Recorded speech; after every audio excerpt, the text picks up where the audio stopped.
Bandeko balandi radio télévision kimbangiste bana papa Simo Kimbangu kiangani mbote na bino banso besika bozwami na mokola lelo. Émission na bino ndenge bokolingaka yango émission masolo ezali émission ekoloba kobele masolo monene na papa Simo Kimbangu pe lingomba na ye. Na mokola lelo ndenge tozali na ville de Kinshasa mingi bobengi biso natina mosusu te po ete tokwa kolobela likambo na centenaire pe likambo na musée mais bomonaki toluka mokonzi oyo azali représentant provincial ya ville de Kinshasa po ete ye alobela biso masolo ndenge nini alekeli 5 mois na papa Simo Kimbangu kiangani mokonzi abule na ville de Kinshasa. Yango biso pe ndenge baumbu na bino ndenge bokolingaka yango tokosalaka posa na bino tomoni ndenge bokomaki tomonde bobengaki elelo tozane sengo mingi papa Simo Kimbangu kiangani abongisi yango pe apesi biso lisusu opportunité oyo toya kokutana na papa révérend représentant provincial ya ville de Kinshasa. Oyo bino nyonso boko sepelaka yawe bana balingi ba yoka mongongo na yo ndenge boko bengelaka ye na mikili mya mpoto bolingi kutu ko benga na kombo na ite pamba te esengo na bino ndezali esengo na biso lelo tozali na ye liboso papa révérend mbote na yo. Mbote papa journaliste. Papa ezali esengo mingi pe topesi yo merci mingi totondi yo merci pamba te tosengaki yo to pesa ki yo ba doléance ya bana na yo na mikili mya poto et ondimi yango na motema moko lelo oyambi biso epai yo zali epai yo kovandaka malgré boccupation na yo papa ondimi toya olobela biso mwa liloba moke po ete ba oyo bakolandaka biso bayoka nini oyo bongisi pona na mokola lelo papa ekozala sengo mingi tokosenga na yo o se présenter omi bimisa yo moko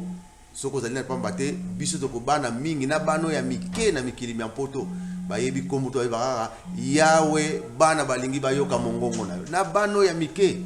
mais soko bolobi kombo na yo non il s'appelle yawe bana balingi bayoka mongongo na yo elelo yo moko zali wana to sengi na yo omi bimisa po ete bana na biso pe bayoka yo moko kombo na yo et puis soko zali nani papa totiki le malo. Merci na kombo tata mwana pe molimo sant kombo babote bapesa ngai pe grade na fonction na yo kozwa na lingomba kombo ezali Rance Urbain Swalenge Bernard mokonzi abula pesa nga fonction ya représentant provincial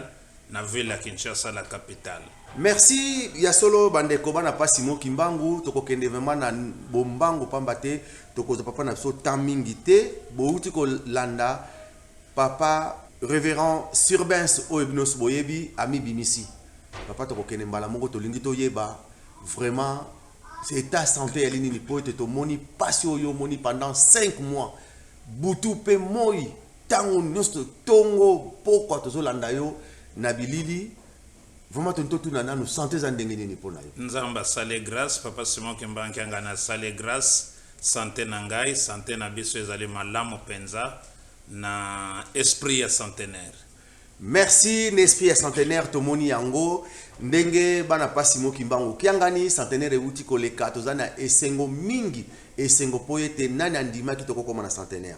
papa avant to banda tolingi to yeba centenaire oyo to euti kolekisa le 6 avril 2021 tozelaki yango est-ce que centenaire yango ya lingomba ezalaki pona yo réussite totale ou bien zali échec lobela biso vraiment bo solo ce que zalaki réussite ou bien ce qui peut zali tozu échec okoki kolobela biso topesi malo. Merci na komba tata mwana pe molimo sant na mokuse na kolobete centenaire ezalaki réussite totale donc total pona nini talana no contexte oyo centenaire ezalaki organisé ya COVID-19 ba frontière eza ya kokangama ba pays belé na confinement na état d'urgence makamandenge na ndenge même biso moko tozalaki na bobangi est-ce que na mokili na biso RDC kozala na état d'urgence te na confinement te et soki kozala na état wana centenaire kozala organiser ndenge nini échec ezala na likambo ya tata Simon Kimbangu amoneli pasi pona libération ya moto mwindo mabondeli esilaki enzambe asaleli biso grâce ntina na lobi ete ezali total donc likolo ya total pona un contexte oyo centenaire ezalaki organisé na maladie oyo ya coronavirus na mokili mobimba ba frontière fermée ba confinement makambo ndenge na ndenge mabisika mususu surtout bino na poto boza kosambela te même mikili ya Afrique mususu alors que l'église qui m'a implanté dans le monde, dans les États-Unis, en Europe, partout. Donc, tu as une ya contribution ya batunion sowana. Tu as une ya présence ya batunion sowana dans Kamba. Pe ba invité ya marque ya mokonzi abule ba koma dans Kamba. Talentina to lobby que réussite ezalaki vraiment likolo ya total. Pona contexte d'abord ezalaki ya passe même tondi magite ke bato bakoko zala ba milliers ya bato na ndenge wana réussite nango foko mona ngo dans effectif angwema moto nyonso mokonza l'état bakonza mangomba banini pona zalaki na centre permanent bato ndenge bazo ya ko solliciter ba invitation moto nyonso za na posa ko kenenkamba et puis ebele ba kenenkamba banda na yemoko numéro 1 ya mokili na biso Son Excellence Félix Tshisekedi Tshilombo, président de la République démocratique du Congo, président de l'Union africaine, président du Sénat, président de l'Assemblée nationale, bakonzi ya justice, bakonzi ya armée, ya la police, donc bakonzi ya mangomba, nyonso wana crème intellectuelle, professeur à université, donc catégorie nyonso ezalaki représenté na Nkamba. Ya kozwa mangomba mususu. Ya kozwa biso moko bakimbangi bana ndako même toza ko bondela toza ko senga papa bongisa poete nzele fongwama bandimi na yo bazana poto bazana Amerique bazana posa pe ya ko participer ya solo alagisi bonzambe na ye ndenge na monaki bana poto batondi na Nkamba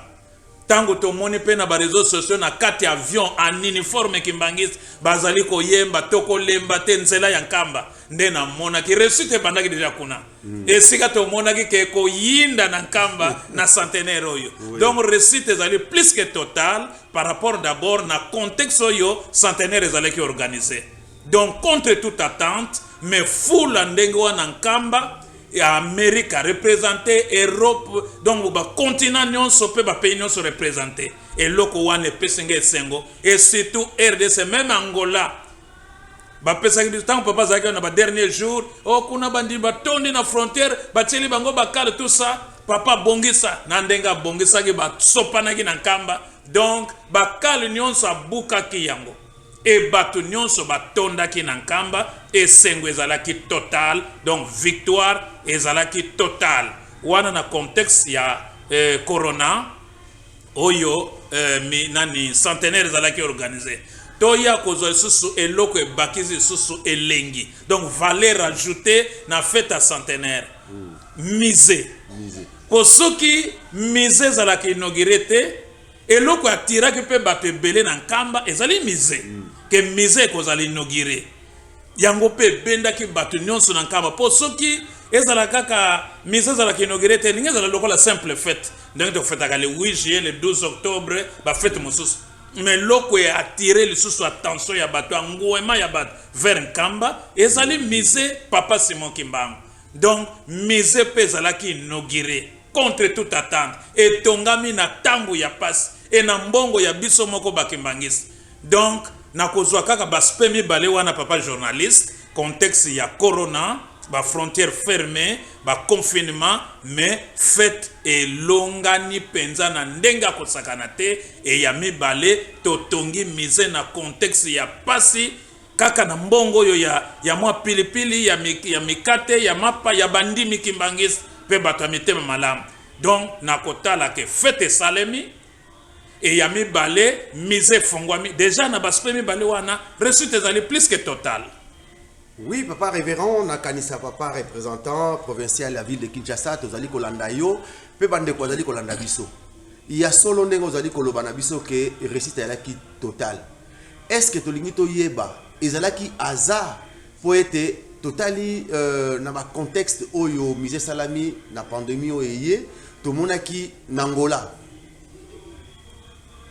bazalaki ekangamaki frontière yaki kokangama Congo Brazza yaki kokangama mais pour nani na RDC ezalaki kofungama est-ce que ezalaki hasard les trois fallait les trois Congo kangama nyonso mais moko matuka misatu mais moko ezalaki kofungama po ezalaki hasard okoki kolimbolela biso pona na place wana nini eleki na kati wana kasi eloko elakisi puissance spirituelle ya papa Simon Kimbangu Kiangani boye na ye na Kinshasa yango esali epesi resultat wana bosoki papa azalaka na nkamba mbele makambo ebele lelo awe elingi ezala ya kobeba donc présence ya papa Simon Kimbangu Kiangani na Kinshasa la capitale et jouer na makambo ebele spirituel pe matériel ozo comprendre et puis awande na RDC esika nkambe ezali awa na RDC esika mise ezali esengelaki ezala kofungwama po fete ezala organiser donc eloko wana pe e marqué biso elakisi bonzambe ya papa Simon Kimbangu Kiangani oyebi ke likambo ya centenaire likambo ya mise bitumbe ezalaki makasi papa azakolo bango banda kala ba réunion ya mabe ezali kosala mebele même avant makambo ya corona bim déjà papa monaki musika pe azako kebisa biso ba réunion ya mabe ezali kosalema tozala kaka makasi mabondeli donc munguna satana na bato na ye balingaki te centenaire ya papa Simon Kimbangu ya ministère na ye ya fondation ya église Kimbangu te salem po bango moko bayebi ntina bato balingaki te mise fongwama bayibaza na misu mine bamonaka nine koya nsima me nzambe alakisi bokasi na ye papa Simon Kimbangu Kiangani alakisi puissance na ye po nzambe akoyaka te nzambe alongaka kaka donc esika mise ezali esika nkambe ezali esengeli te ezala confiné esengeli ezala libre po akokiselaka na ye tozana esengo be tozana esengo te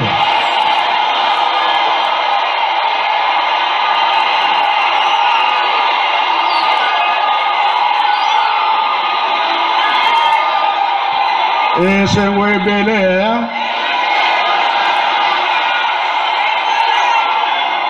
tokutana kala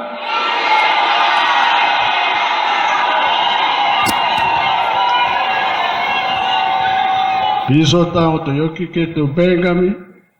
nga mpe na profite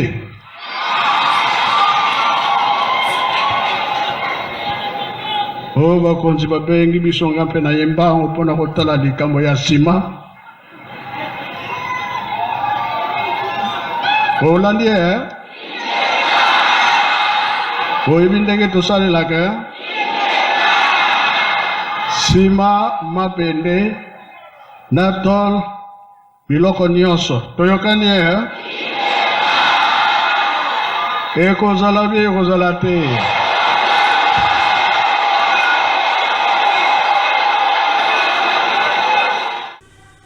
merci à solo papa révérend tozali kokende mais eloko moko tozali komona tozali koyoka nayebi te soki mpo ozali koyoka yango ke mise esili te nayebi te soki yo ozali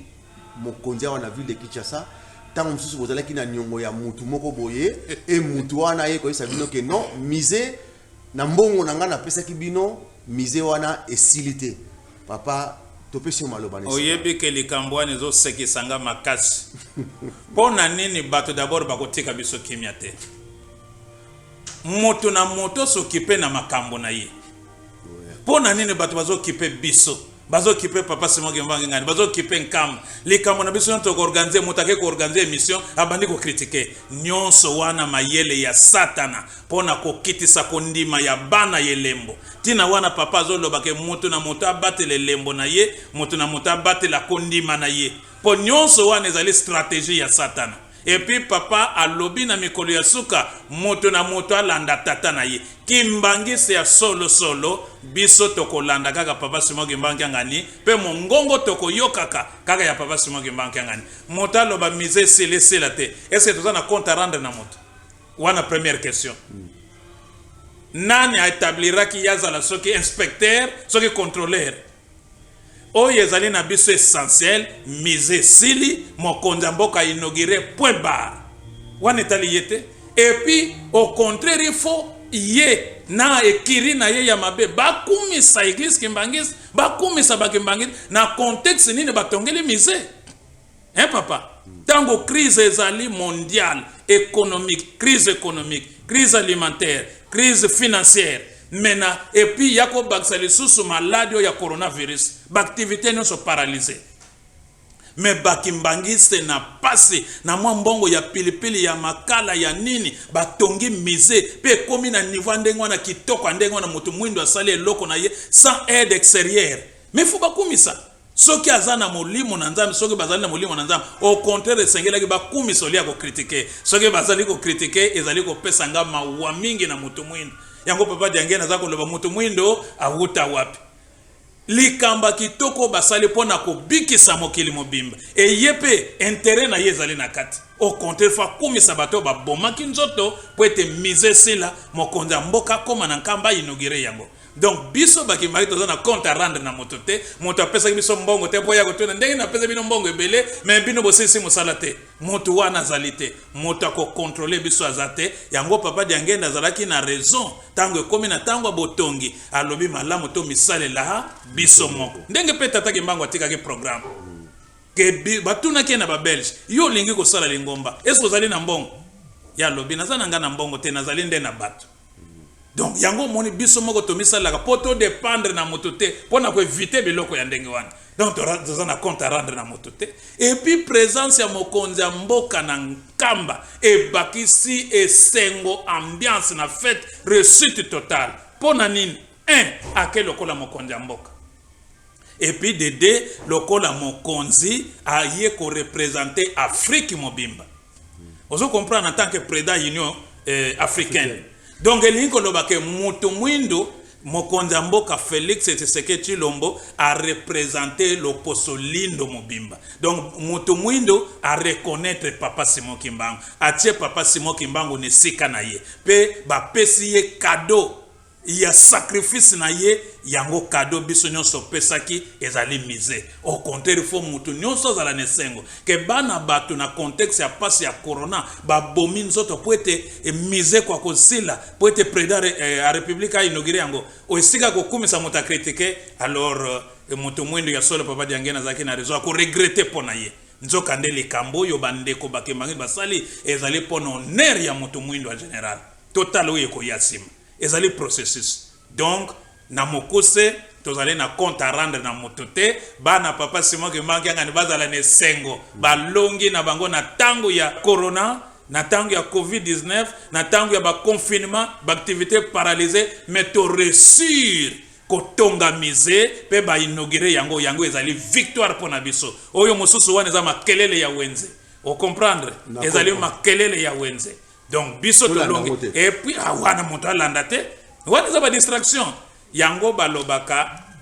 Bible lobi na Romains 10 verset 17 la foi vient de ce qu'on entend et ce qu'on entend vient de la parole de Jésus bien de Dieu. C'est-à-dire kondima et ya katango moto azo yoka liloba na nzambe liloba ya Kristo mais tango moto azo tia matoi na ye na biloko ndenge wana ozo ko décourager ko bebisa kondima bato tango zo yoka biloko ndenge wana kondima ezali ko kit na ko senga na bakimbangiste ya papa Simon Kimbangu ngani balanda ka biloko wana te yango na lobaki biso mongongo moko to yoka ka ya papa Simon Kimbangu ngani mitindo na yende totosaka point barre poto yebi ke lobiko na biso ezali na maboko na ye train ye motazo mema yango batata ba pesa ye pouvoir nyonso tango tata na biso akoya ye motako silisa makambo nyonso yango tata ye biso zo talela tata tozana tata mosusu te tata na biso kaka papa Simon Kimbangu kiangani wana epi ko bossa na te contexte to tongeli yango meme banda ko nyonso yango mono papa alobaki ete biloko toko kotisa kuna po bato banda kotala après. Donc après ça, il y a 1 mois, moto akota tal. Et puis banda qu'on a vu même temple en camp. Temple wana ya camp. C'est les alaka miracle. Tina na le 5 avril na 0 heure. Misa les osalamanano. Ozo comprendre. Misa les osalamanano tina ndenge yako so bato bazomona na ba échafaudage ba tchaki oyo ndako ese baki inauguré to baki inauguré te même biso moko tozaki na bobangi est-ce que misé ko sile est-ce baki inauguré soki ba inauguré te e ko suki la biso ndenge ne ko kitsa même ko ndima bat mais tango na komi na nkamba papa journaliste tango na moni misé lali beauté ya ndenge wana e salmi na ba ingénieur ki mbangis ba architecte ki mbangis ba maçon bato nyonso ba ki mbangis mbongo ya biso moko tozo ata infra le banda te non au contraire il faut ko kumi soli ya ko chola ko kamwa na moto mwindo. Félicitations na papa Simon Kimbangi Angani, félicitations na Bakimbangis, Tolongi na biso na centenaire, vive les centenaires. Merci, vive les centenaires papa révérend na kanisezali sengo mingi ndenge tozali koyoka yo bande konabiso bobengaki binoso bobengaki surtout mama Clémence Mambu na Londres présidente ya Afki na Stockwell papa Lambert Zulabiso yawe tolingi toyoka mongongo na yo papa révérend. Et le quoi ne bima ki yondeng inspiration ne utaki wapi yawe bana balingi bayoka mongongo na yo et ça lié impact moko munene et puis na batu soka ko lobi yawe tala ba bandi ko benga papa Lambert tia kombo nanga inspiration ne utaki yo wapi même nga moko pena zo comprendre te donc papa Simon Kimbangi ngana lobake te li kanisinyo sa malamu e utaka na nzambe li kanisa mabe utaka na satana lokole ezali ya malamu bato banda na yo moko nzambe même yo moko papa tanto zako kene ko solo na bureau na yo bien na ndako kona azako tona zongela nano makambo wana ndengo ndobaka na bande zako to komi ko seka ya ko ngape na zongeli yawe bana balingi koyoka mongongo na yo ye pa seki wana to bandi ko seka wana donc ezali inspiration ya nzambe na tango na yango likambo ezali na tango nango tango moko pe na yoko sala ba analyse betide na yeko comprendre que ya solo ezali inspiration ya nzambe pona ko landa même nzembo fakia beta kana sim pona ko pesa papa malobo tango biso pesa ke malobo yawe bana balingi koyoka mongongo na yo nzembo oyaka sima fakia beta ka automatiquement loba ka pe likambo yango kaka vo vendinga ko c'est-à-dire loba na yo loba mongongo na yo e bana bayoka. Donc ezali inspiration ya nzambe e yaki na tango nango na contexte nango pona kopesa ambiance na centenaire. Yawe bana balingi koyoka mongongo na yo.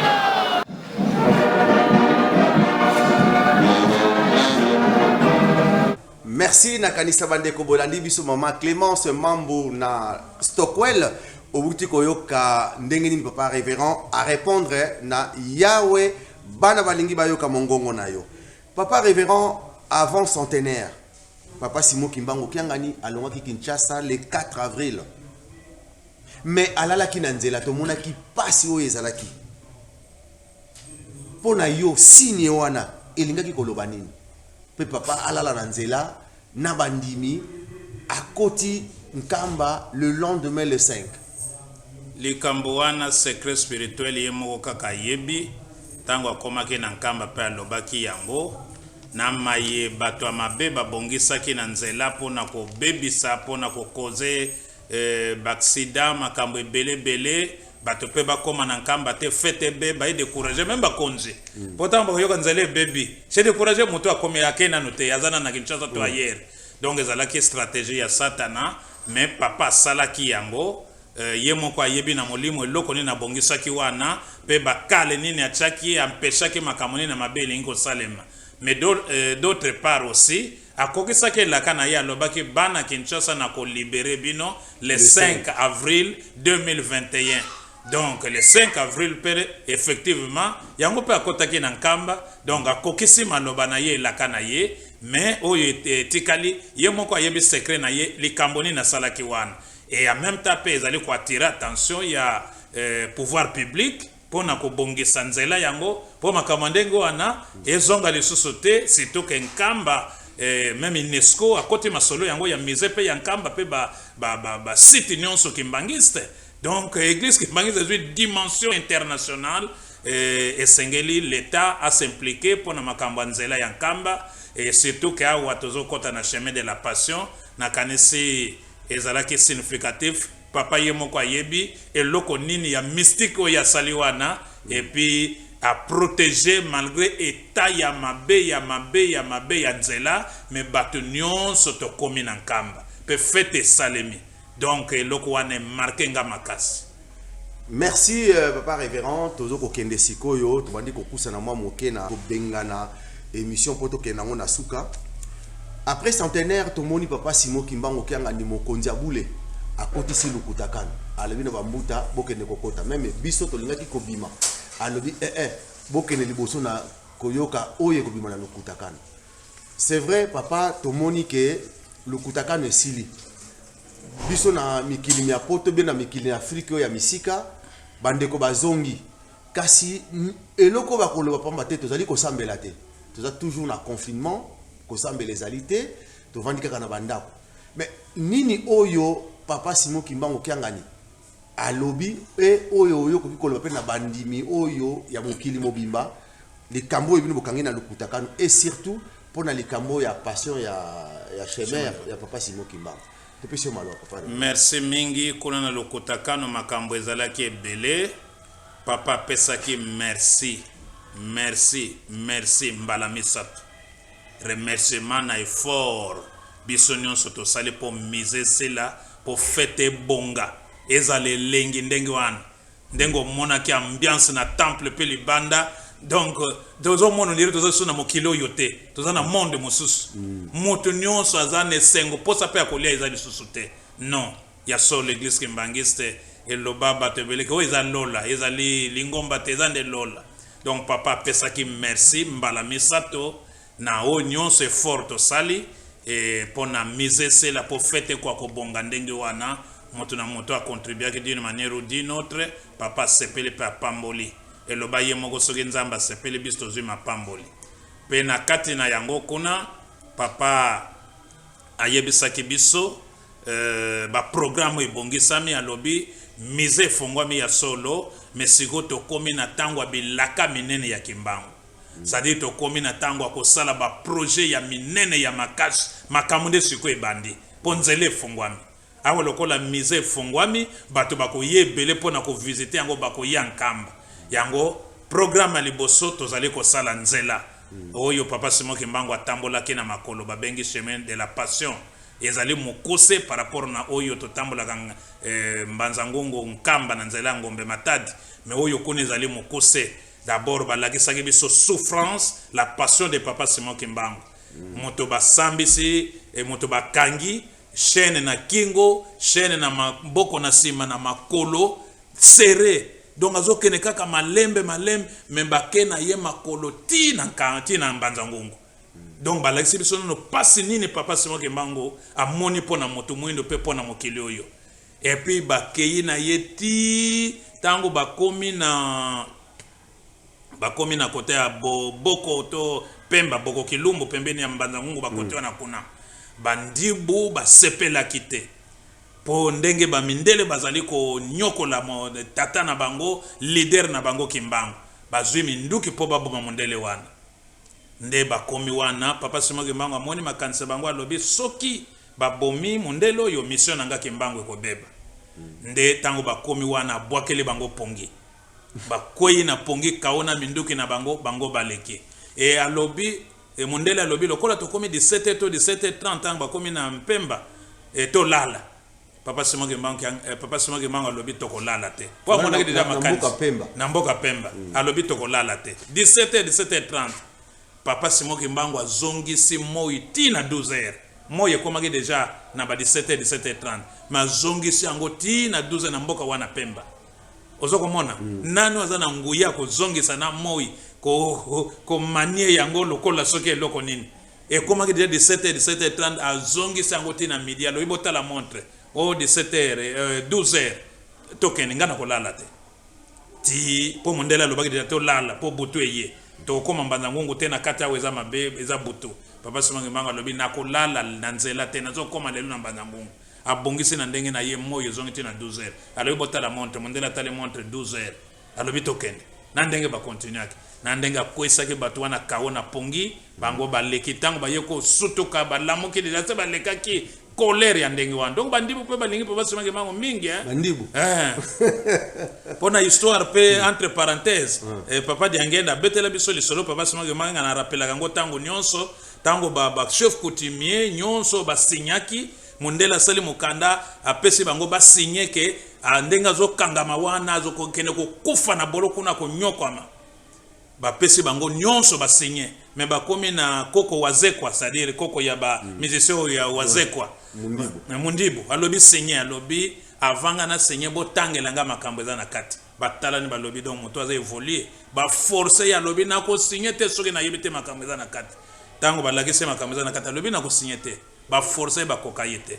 e batu nyonso ba signaki passe ya papa sema Kimbangu papa Diangenda loba bazana li felo bazo souffrir ba uti ko sengela bango bolimisi na bakoko na bango ka bakala mingi te les seuls koko wazekwa boye ko signer passe ya papa sema Kimbangu donc en d'autres termes ezali pe leçon na batu nyonso yo ba lobaka contre papa sema Kimbangu ba lobaka contre église Kimbangisi ba lobaka contre papa sema Kimbangu kangani o ba bundisa ke église to ba bundisa nkam ba yeba ke suka na bango ata wana mokili ba renye mais ba yeba ke na kuna na mondo wana tokena bakozala na passe donc inutile ya kobundisa papa Simon Kimbangu kangani ya kobundisa église Kimbangisi ya kobundisa nkam mais ba yeba tombola ka basala ka promotion ya papa Simon Kimbangu ya lingomba na ye bazalaka na mapambo lipene sika ya malamu kuna na lola donc nde balakisaki biso nzela papa Simon Kimbangu atambolaki pe papa lobi yango nde kosala masikoyo bato baza kolongola déjà matiti na basushi banzete ezali les 3 secteurs ya bisingombe ezali Lunzadi Ngombe Matadi pe secteur ya Ntimansi plus secteur Boko ya Bandibu bango bazo longola nano basushi bazo longola matiti trango ba tracteur bangin koya nde misale bandi nde le reste ya ba province na ba commune papa pesaki bandako na kotala expérience oyo to vivre na centenaire pona kolalisa bato yango na kotala ndenge mise fongwami bato bakoye belé surtout que UNESCO azwi yango ekoti na cadre wana donc bato bakoye belé yango esengeli kotonga bandako bapesi na ba province na ba nation mosusu na ba commune mosusu ba villa ya 8 chambres ba douche na kati ba cuisine des vérandas na des salons ba salle à manger na kati ba mosusu ba villa ya 4 chambres ba mosusu dortoir ya 50 mètres sur 25 ba mosusu ko réhabiliter bandako eza déjà en kendolo 4 maisons ainsi de suite yango ba pesi na bango nde musala tozo sala bandako wana nyonso ekozali inaugurer le 3 octobre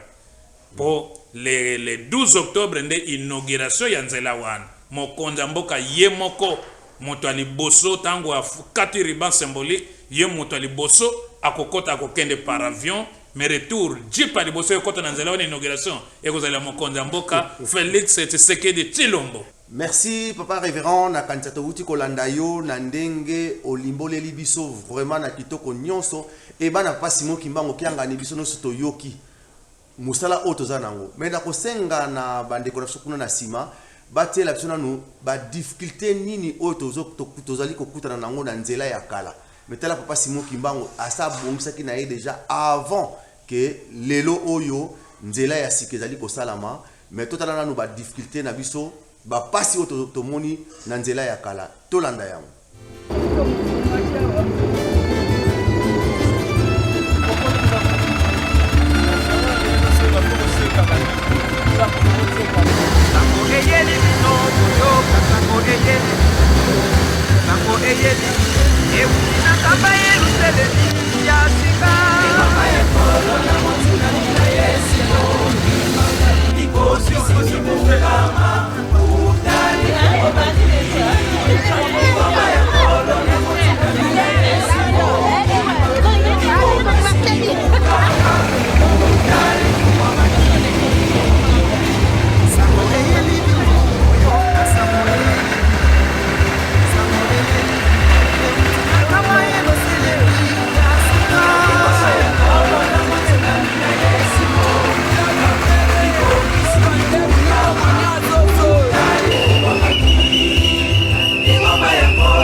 inondation moko esalami awa impossible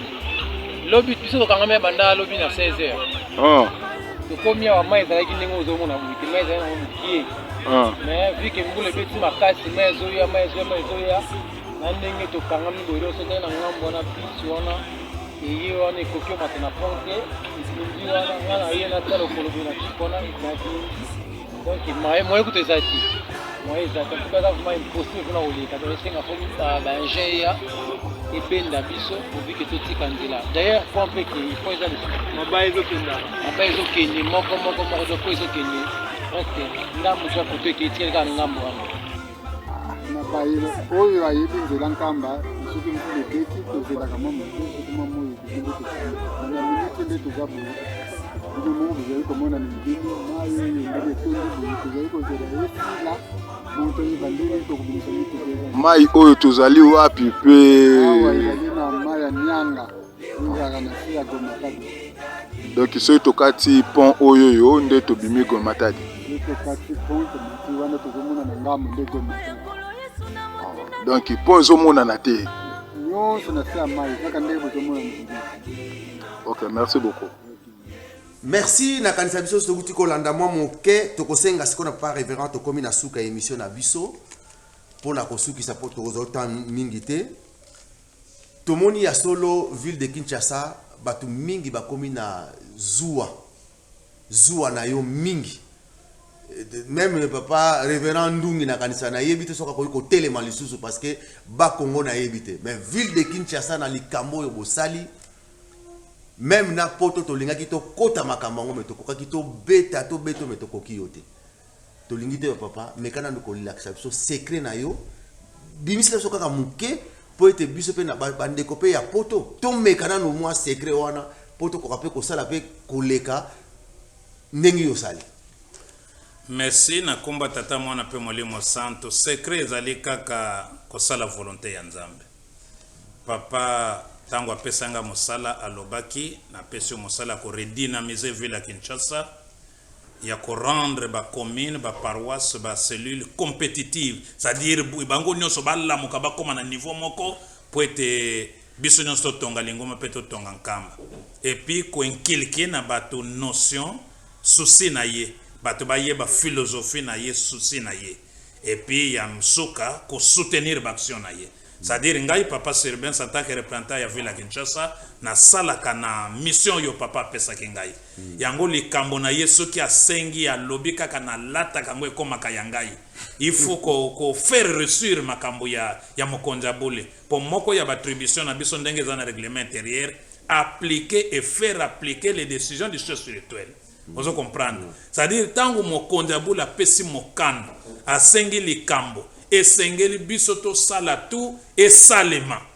poto yebete yende azali ko incarner pouvoir nyonso ko kokisela biso bilaka to longwa na pasi donc souci wana nde ezalaka na biso yango to mipesaka mobimba et puis ye pa alataka biso lokola monaka volonté ezali ye pa na biso ye mongo pa alataka biso po ete to kokisaka posa na ye. Donc sacrifice to sali ya 5 mois jour pour jour ko lamoka ba 4h30 5h de jours en nzela ko zonga tango nani yo couvre feu zalaki na noté parfois ko zonga ba 23h00 mais na tongo zali obligé ko zala donc esprit ya sacrifice ko pesa papa maboko et surtout souci ya misé poto yebaki nine ko yasim soki simbite ndenge papa diangenda lobaki ete boko zonga na recolonisation ya 3 siècles biso tokoko zala ba responsable te ya pasi ya moto mwindo c'est-à-dire biso tu faut to accompagner papa pour akokisa bilaka na ye c'est-à-dire souci wana nde ezalaki na biso et ye moko pe aza kotika biso te azali kolata biso même nga moko na comprendre te endurance wana ewutaki wapi maladi te nini te pendant 5 mois jour pour jour koloba tongo midi pourquoi même nga moko ekamwisi ngai donc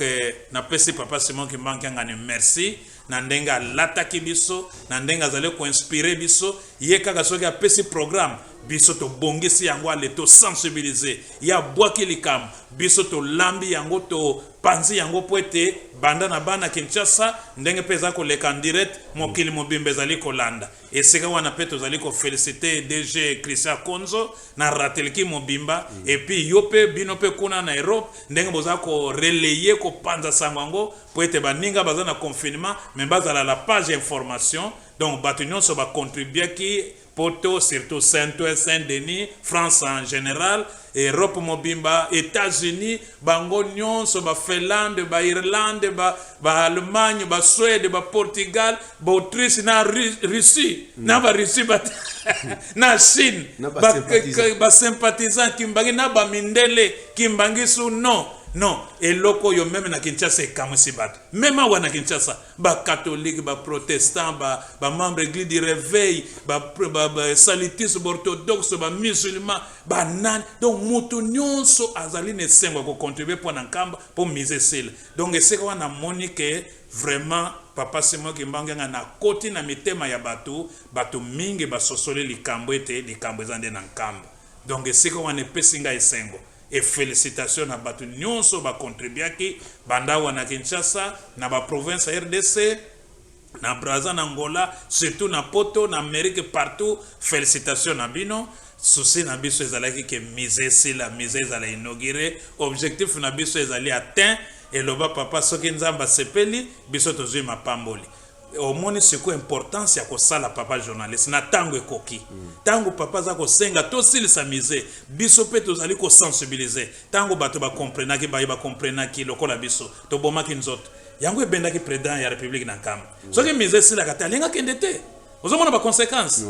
mbele ba continuer so to mona ki wana balinga ba kendete mbele fete linga za lelengite et tango akina nkamba po biso to sesa ki mise po bino bo pesa ki mbongo et tango mise sila akena nkamba yango pe et molimo ekotele eloba papa ke naza ko sambela po aya ayeto ayete aye etango aye molimo ya kimbango pe lateke yoza mwana na ngai salisanga po likambo na zelaka ekokisama ya mokolo nanga na banda mosala le 16 avril ezala déclaré chômé férié payé ozoko mona bo soki mise sela kate alinga kendete soki alinga kendete mbele déclaration wana salemite mbele toneto tika la kana ko yima na biso papa semoge manga mona pase pana mokilo yo bakonje bakipa kate mais poto silisa ki mise yango ebendi ye na nkamba yango petindi ya sala déclaration asalaki ozo mona sikoyo elingi koloba en conclusion que bilaka o tozali kozeleza na posa ya mbongo accompagnaka bilaka papa journaliste ba yango papa lobi to lembisa maboko te bilaka tozoko zele kogia kaka na mabondele ya pamba te esika ya mbongo esika kotonga poete bilaka ezali lié parfois na ndako soki botongi boye nde boye koya lokola roi Salomon tamba tongaki temple abengaki nzambe na libondele nzamba yaki kokita alobi na ye kofanda libela na koyoka mabondela bino ata mokili mobimbe komi na pasi bino liboto bozali na kombo na nga soki bosengi na kobikisa pe na kopesa ba solution ozoko mona po batongaki temple bilaka mosusu eza lié na mutu na personne ou bien personnage moko boy donc bilaka ezali lié parfois na ndako parfois na mbongo parfois na mutu moko boy aza na mission rôle la ko jouer to déclaration ko sala lokola papa Félix Tshisekedi azali na kata bilaka koti na kata centenaire na déclaration asala suivi tozali ko senge na boboto nyonso po ete likambo asengi ekokisama akozanga lipambo lita koti na histoire ya kimbangisme mais surtout fête monene na centenaire po fête ndenge wana na yebite toksoki to vivre ngo lisusu po banda na koma kimbangi fête liboso oyo nef na nombre to effectif bandim na ambiance na grandeur ya fête ezali yango yo centenaire mona na ki penza ke ezali centenaire ça dit to pesi papa Simon Kimbangu lokumu pe to tiene sika na ye pe to pesi cadeau misé oyo ndako ekosangisa pe ko bomba histoire na ye donc na mokuse papa journaliste et fort nyonso za ko sala po ete nzamba ko sabilaka na ye milaka ezali na posa ya mbongo accompagner kabilaka bandimi bakanga maboko te soki papa sengi ata ko defaka po ete to koma na likambo yo ya la kelebiso to ko sepela déjà tozana ligne sikoyo na vitesse tozali ko kende moto azonga sosima te pona kozukisa na lingina loba boye awa ba présenter bino papa président ya Sénat na papa président ya Assemblée nationale nazali ko interpeller bango ko senga bango balanda na lombango likambo nazali kosenga ya de date ya le 6 avril ekota na mikolo oyo ekobanda kozala.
Merci papa révérend nakanisa tokomi na suka émission na biso mais liloba oyo yo monike na tuni yote mais monaki ke oyo vraiment ezalaki itilo loba yango nde totikeli ba minute muke oloba na biso yango nyonso otuni nyonso pe loba mito sepeli mingi tokoyebisaka bana papa Simon Kimbangu kyanganike tango ekoki papa Simon Kimbangu kyangana za koloba tango nyonso awa na Kinshasa tei makasi ba secret bela bimiso na bimisa te a tei penza wane evangelisation ya haut niveau pezo landa mamokili mobimba donc alobi mutu mwindo anyokwa mitango molai esengeli to longwa na pasio ezalinde tango na biso asenge na biso botos bolingo mibeko misala to salelango siècle oyo ya mibale to côté depuis le 7 avril 2021 to côté na deuxième siècle ya kimbangisme et puis to en avance par rapport na christianisme est qui 3 siècles d'andam dans le peuple 4 c'est-à-dire na 325 nde makambo nyonso ankolo iso doctrine ezalaki élaboré ndenge papa Diangenda komango na histoire de kimbangisme notre confession des fois s'inspire du symbole de Nicée c'est-à-dire qu'on a Nicée bakanga que nous croyons en Dieu le Père le Fils et le Saint-Esprit et puis muto akota ki masolo ango polikama nkolo iso fanda ezalaki mokonzi ya l'état Constantin empereur Constantin donc l'état akota ka makambo ya nzambe yango papa alobaka ke témoin ya moto nzambe témoin ya nzambe moto nzamba itilizaka moto pona kokokisa belaka na ye donc tango zali na mission ya nzambe ko ezitaka tata ba conseiller ya mabeba ye mais yo nde responsable ozomona lokola Ponce Pilate azaki na pouvoir en tant que mokonza ko libérer nkolo yiso moi si na ye pe nzamba yeko tungise na bandoto na ba vision na buto moto abatu wana za innocent mais ya yebi azana pouvoir abigisi nkolo yiso te donc yebi aza responsable papa yebi saki biso ba conséquences nini yela ki na liwana ya kufela ndenge nini yaki na sima ozoko mona donc bakonzi moto nyonso azaka na rôle à jouer kana bilaka ya nzambe nzambe etilizaka parfois mokonzi ya l'état parfois citoyen boye moto na moto aza na rôle na ya jouer donc les kamankoli se po ezo esika efanda penza na ndenge tozosambela lelo ezalaki l'état moto asimplikaki empereur Constantin et bazalaki contre bakimaki donc l'état fandisaki yango penza donc l'état na biso pe banda na tata Joseph Kabila asalaki effort pour na ko réhabiliter judiciairement papa Simon Kimbangu na ko sala ko ndima révision ya procès vraiment wana peza likamba kitoko donc afongola kinzela tata Félix nda yeko fandi sango pe ko senga ke journée to date ya le 6 avril ezala férié chômé payé wana peza li tozo continuer ka poto comme po papa Diangenda lobaki soki bako yeba tata na ngai te bako chaye ne sika na yete eloko moko eko tambola malamu na mokili ko zalate alobaki ngo na français tant qu'ils ne reconnaîtront pas mon père rien ne va marcher dans ce pays beta ki na mesa loboko na mesa donc ba maloba batata wane le kakate papa journaliste soki ba lobi esalama bazo ngo na blague te mokili oyo évolution nango banda na jeunesse nango ezali intimement lié na histoire na papa Simon Kimbangu Bo papa Simon Kimbangu nde leader ya mokili oyo. Ye moto asala face na mindele na ba Belge o ba kolonizaki biso alobi mwinda ko koma mondele akoma mwinda. Pays ekozala diriger pe Afrique mobima na bana mboka bango moko. Bino boko kende likambo wana nde memise ngambo po akufa lelo lobi musika. Donc il faut banda na bakonzi pe biso nyonso ba congolais tozala reconnaissant na papa Simon Kimbangu. Sacré yango mokonda mboka lobaki na kamba ke papa Simon Kimbangu anyoko mi sacrifice monene asali tozali na devoir à protéger œuvre oyo ozoko mona donc esprit wana ezana mokonda mboka e koma na ba congolais pe na ba africain nyonso donc mokonda mboka za nationaliste azali panafricain e bango lingi wana nde ya tata Simon Kimbangu soka landi yango penza commune sika yango ndenga lobaki yango na nkamba vraiment akozanga mapambolité pe manda ne kozala ya ilonga na ilonga po papa Simon Kimbangu ko accompagner yeba ke mutu nyonso abundisaka tata Simon Kimbangu asuka kamabe e mutu nyonso tombola papa Simon Kimbangu accompagnaka ye pe alongisaka ye na betelo mwa lisolo mwa parenthèse tango na bane 1964 bato bakoseli papa Diangena makamba kendaki na Luila tango wana lingombe zana bandeli bandimi ya Luila basengi ya ko reconforter bango ba akei a même pe quelques politiciens wa tango bakomi kuna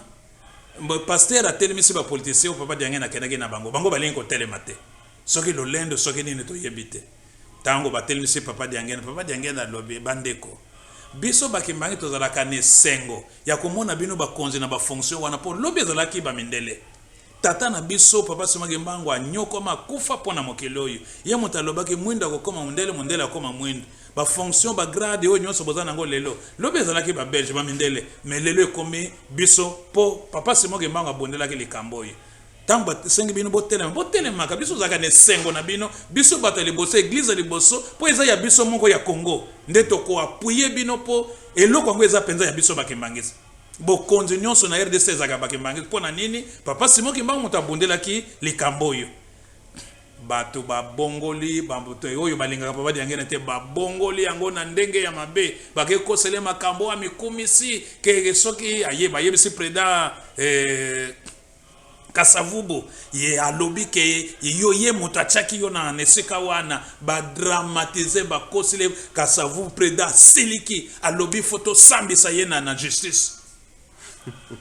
président premier ministre de la lobby te yaza mokonzi monene na Lingomba président a proposé que po bazaki na conseil penza ya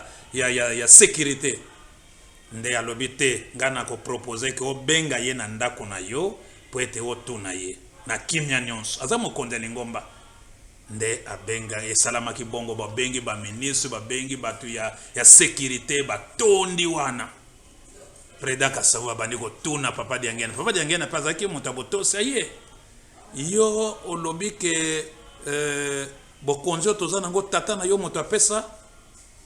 indépendance tozali na yango tata na yo moto abondela yango moto apesa biso indépendance oyo e bongo ezwamaki soki na Gabon wapi na Ghana ainsi de suite alobi papa Diangena zoyoka ye kaka tango papa ale loba papa Diangena zuma loba alobi président Kasavubu na respect nyonso na tuni yo motuna loba na miso bato nyonso baza soki bokonzoza nango ngai te to tata nanga te moto apesa yo soko lobi ne na continuer na mosusu po histoire eza monene po président Kasavubu akoma président ba papa Diangena ba joie makasi histoire eza molayi papa Diangena zwa ba risque nyonso pona ye e montazaki populaire ko tezalaki Lumumba motako ozala président mais ndenge ba bongisa na bonzambe na bango na ndenge ya leka Lumumba lobi mbuta leka président ngana za premier ministre donc nyonso wana ye loba soki ngai te po bafanda pe na motango baza koluka yako bafanda na monkoto balala mbeto moko abongisa ye na molimo na ndenge bakenda table ronde apesa bango na mituna kuna bakotuna bino boye tala ba réponse bakopesa pour lelo bandima bapesa bino indépendance papa Diangena joua makasi histoire eza molayi nde papa Diangena tuniye loba soki ngai te to tata na ngate moto apesa yo bokonzi oyo nde wana continue mosusu Kasavubu miso ezo ko baloka kaka komi ko beta lobiki na mesa ko loba soki ngai te to tata na ngate moto apesa pouvoir donc soni komi na miso bato nyonso nde premier ministre de la lobby tika papa Diangena tika nde ba comprendre donc tato yona tata ne bato ba sala poto koma boy papa Diangena kende na yo tango adula premier ministre aye ko comprendre boule wana nde aye ko sala mokanda asengi batambwisa papa Diangena na Chipoi na 64 soko yoka batambwisa papa Diangena na Chipoi premier décision ya premier ministre pona likambo wana donc balukelaki papa Diangena makambo na lukuta mais seconde nzoka nde esali promotion na ye pona tango wana po batambwisa na Chipoi donc oza mutu munene mutu ya ngenge batambwisa papa Diangena na Chipoi pa zwa mutuka to mituka pesa na église Kimbangisi yango papa Diangena alobaki boye na likambo yo adula salingai ata lola etondi ata na kwen kuna na ko bwaka ye akokota na lola ponga moko Diangena mokonzi ya lola ozo comprendre et moto ko beta tola ndengo na zanani nzambe donc soki yo négliger papa Simon Kimbangu o négliger église Kimbangu obundi sango to obundi sinkam lokola lelo obundi papa Simon Kimbangu yeba ke ozo ko timola libulu na yo moko mais ko sala promotion na ye na église Kimbangu ko soutenir yango ozo sala promotion na yo mais ce qui est le contraire ozo timola libulu na yo kodine tala likambo papa Diangenda loba pona adula na likambo ebongisama donc histoire ya Congo démocratique ezali intimement lié na likambo ya RDC okoko lekate soki o leki na nzela église Kimbangu on néglige église Kimbangu yeba ke fiasco yango papa Diangenda loba ki tant qu'ils ne reconnaîtront pas mon père dans ce pays rien ne va marcher bato mayele tozana bango bomengo tozana bango nkita tozana ngo matière précieuse tozana ngo bebo mais etambola gate pona nini problème eza spirituel eza na papa Simon Kimbangu mokonzi mboka likambo asali eza ya malamu asala suivi ekokisama tokotala na sima nini ya malamu ekoya po tangu ya kobonga na biso pe ya kosepela ekoki. Merci papa révérend nakanisa tokomi vraiment na suka kasi likambo moko tozelaki pe lobango lobite tomonaki ozwi coupe wana oyo ozwi na mosala monene oyo ville de Kinshasa salaki bapesaki yango pa na yo moke kaka papa révérend na tinani. Merci mingi na kombo tata mwana pe molimo santo tozali na raison et tozalaki surpris na nkamba na tangu ya remise ba coupe na ba nyonso basala ka mosala malamu nde tosutokaki po ebandakana na ba nation c'est-à-dire ba pays bakena ba province ba division unique ba community na se mais mokonzi Boule a décidé qu'avant to pesa na bato nyonso tozali ko pesa na coupe ya centenaire c'est-à-dire ndenge na football balobaka l'homme du match l'homme du match nde coupe ya centenaire ya 2021 nde epesamelaki biso bana Kinshasa ngai représentant provincial la ville ya Kinshasa nde tokena kozwa coupe yango tokolakisa bino pe ezana no awa bakoma pe centenaire donc biso batozwaki coupe ya centenaire papa journaliste ozana raison nesika wana zo pesa longoni ya mingi na bana Kinshasa bandimi ba cellule ba passer sectionnaire ba passer communaux ba chef de mouvement association pe service poete na ba commune na ba mouvement ba ndimi nyonso nde toza ko bonde likambango poto mériter et oyo to mériter kopeza elembo ya libanda ya bonzoto même pamboli ekoti na banzoto ya mutu na mutu asalaki mosala po papa lobaka ete tango pamboli ekotaka na nzoto ya mutu amiyebaka te okomona kama kamone bandi ko changer oyo ngai to ngate yoko tosalaka malamu bana Kinshasa tozonga nsima te awa pona kosala nzela ya passion ya papa Simon Kimbangu atambolaki makolo pe kotonga bandako na nkamba to mipesa penza to betango dada bantintsani ya makasi moto azanga na cellule na soirée ba dimanche ba rencontre nyons soki balobi na biso tokende sika boy tokende po ete Kinshasa la parmi bato liboso yo bakotonga bandako na nkamba tokosilisa po papa inauguré ngo le 3 octobre 2021 totala na simani nezoko ya donc likamba tata Simon Kimbangu ekomi elengi makasi UNESCO eza unit eza ba service banani ya agence yoni donc akoti masolo yango bato nyonso leta na biso kolobate donc likamba tata Simon Kimbangu ekomi elengi moto nyonso akomi kosepela na yango mwana papa Simon Kimbangu ngani ezala fier yo moto za sima ya papa Simon Kimbangu ngani yo moto zali ko dépendre na nkamba totala oyo nini ezoko ya sima na kombo tata mwana pe molimo santo. Merci papa révérend représentant provincial à la ville de Kinshasa et merci na balandi bozali kolanda biso na mokola lelo na émission kitoko oyo bino bo uti kolanda masolo boyoki yango mwana papa Simon Kimbangu kiangani kangama kaka na papa Simon Kimbangu kianga pamba te yende nzambe tozali komona makambo ndenge ezali koleka total après le 6 avril tokomona batu bango moko bato oyo basalaki mabe na lingomba bakobanda kokende komitika bango moko et surtout bayini bacholi oyo bakokomama na mokanda ke tolanda évangile selon bacholi ekozala na yo pasi mais nga nazali fier na esengo ya kolanda papa Simon Kimbangu kiangani ekozala sima ya nkamba totala kaka après le 6 avril tokomona batu nini oyo bakota na nkamba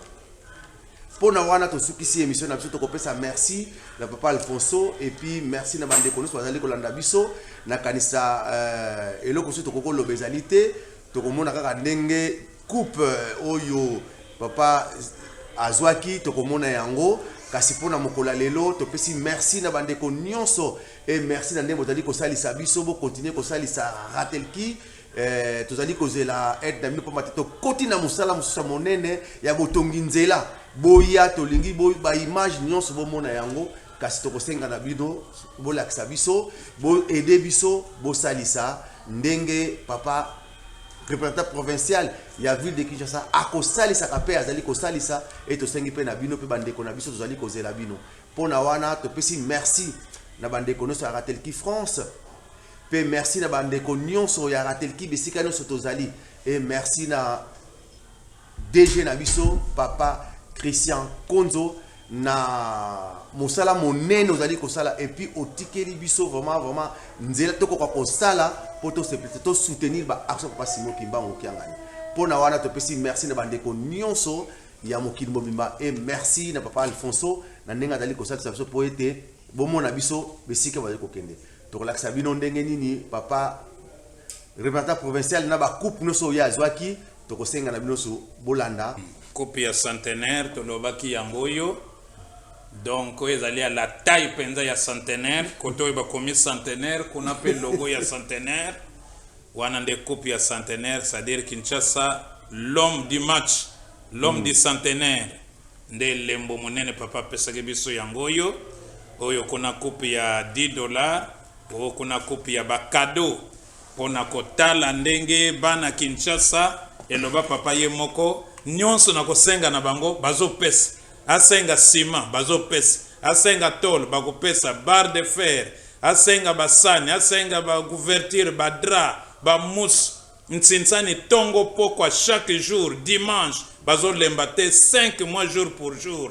yango papa conclure na deuxième jour ya centenaire à lobby tozo sala biso ntsinsani mengai na moni libulu na nga ntsinsani na Kinshasa nazo zonga na nga na Kinshasa e bana Kinshasa ba beti maboko ba sepeli donc papa zana locataire na Kinshasa zana ndako na ye penza na centre d'accueil résidence officielle donc mutakoto na yete ke okene mokolonini donc posa ya bana Kinshasa ko afanda kana ya po présence na ye ezopesa kimia ezali ko sunga non seulement bakembange mais aussi banoki mbande baza kotonda pona misala pona maladi pona mapamboli mutu na makambo na ye bakonzi kutu kolobate donc présence à papa na Kinshasa 5 mois et jouer rôle monene et mbele to yoka ke makambo soso mais présence na ya bomi ba moto na molimo abongisi kimi ezaliti mokolo malelo baza reconnaissant et zoyeba makambo nini ya sali merci na kanisa bandeko bana papa Simon Kimbangu kiangani botale sengo tozali nango awa na ville de Kinshasa na ndenge papa représentant provincial ya ville de Kinshasa ayambi biso ezali sengo mingi et pesa mina batundion sauté que émission masolo ba yambango epa ya yawe bana balingi bayoka mongongono batu mingi baza kozela yango mais biso tozwi apesi biso opportunité oyo et tosali yango topesi bino merci et botika la malamu tokomi na mbala sima.